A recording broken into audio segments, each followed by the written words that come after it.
Bali, 10h34, terminal 2. Mes journées à moi commencent rarement par un petit déjeuner. Mais aujourd'hui, c'est différent.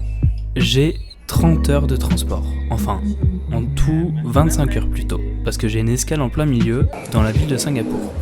Et c'est mon dernier jour à Bali, en Indonésie, à l'autre bout de la planète, loin de chez moi.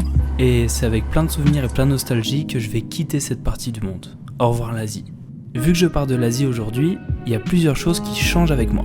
La monnaie, le fuseau horaire. On a 15 heures de décalage. Parce que aujourd'hui, je pars aux États-Unis, et plus précisément à Los Angeles, en Californie. Mais pendant ces 30 heures de vol, je vais pas vous raconter comment et pourquoi c'est autant ennuyeux de regarder les nuages. Ce qu'on va faire plutôt, c'est écouter votre rapport au tatouage et à la vieillesse. Parce qu'avant de partir, je vous ai demandé sur Insta votre avis à propos de ça.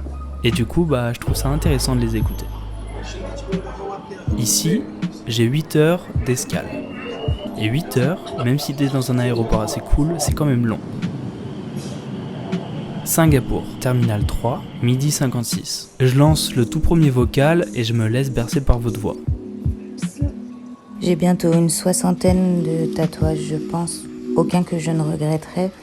Mais effectivement, quand je serai vieille, il y a des choses qui sont inscrites qui risquent d'être bizarres pour ceux qui me changeront les protections à l'EHPAD. On grandit aussi dans une génération où le tatouage est démocratisé. Initialement, c'est une pratique ancestrale dans certaines cultures. J'avoue que c'est un sujet auquel on parle pas assez souvent.